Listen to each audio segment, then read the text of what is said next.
Sa Manila ako ay nananabik. Mabaliw-baliw ako sa kanyang mga halik.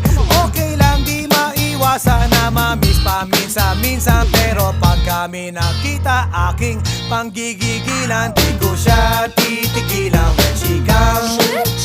Di ko siya titigilan when she comes.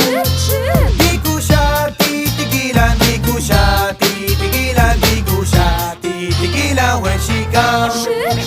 Kay ganda ng aming samahan at walang nanlalamig, mas pa sa mag-asawa ang aming